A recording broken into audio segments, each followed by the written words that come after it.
We are continuing to monitor the growing protests in Portland, Oregon. The Department of Homeland Security officers have begun to remove protesters who are camped out outside an ICE facility there.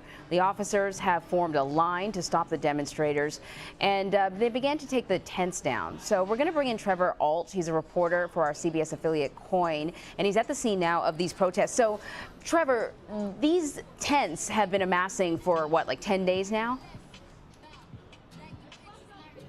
Yeah, about a week and a half, Anne Marie. And the line here and what these federal agents are dealing with is that some of these tents are on Portland City property and some of it is on federal property. I want to show you behind me. This is the line of DHS federal agents where they have drawn. Now, this building over here, what you're seeing, is the ICE facility. This has been shut down since this occupation took place because they've been blocking the entrance. Now, you see these agents all the way down, and then notice that green grass there. That's the line where federal property becomes city property. They have not encroached on that at all. And then if we pan a little bit further to the left, you can still see this encampment and many tents that are still up here this morning.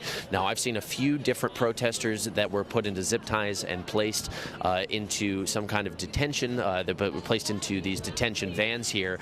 And there were this morning, Anne Marie, a number of different tents that were blocking the entrance to the ICE facility. They've since cleared out all of that debris and they placed it in a U-Haul truck and took it away. And at this point now, it's sort of a standoff to see what will happen next, because the federal government has said their entire goal is they wanted to reopen the ICE facility. Now that it's been cleared out, once these agents leave, it is a possibility that these protesters will just fill back in yet again. That is what we're waiting to see what will happen next. It sort of reminds me of the Occupy movement, where people just set up these sort of makeshift tents. How many people are there and what do they want?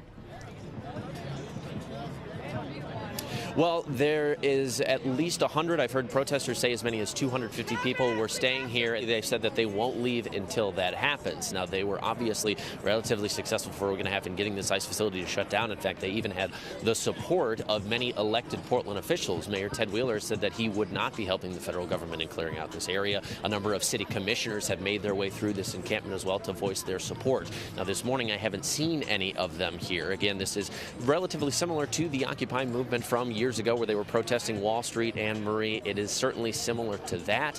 What we'll have to see is whether or not this support that we've had from city officials will continue, and once these federal agents clear out of the way, will this occupation just spread out once again in front of the ICE facility here in Southwest Portland. And what are the protesters doing right now? I see people with their phones up. Looks like they're videotaping the police there. I see some people with masks and their face covered.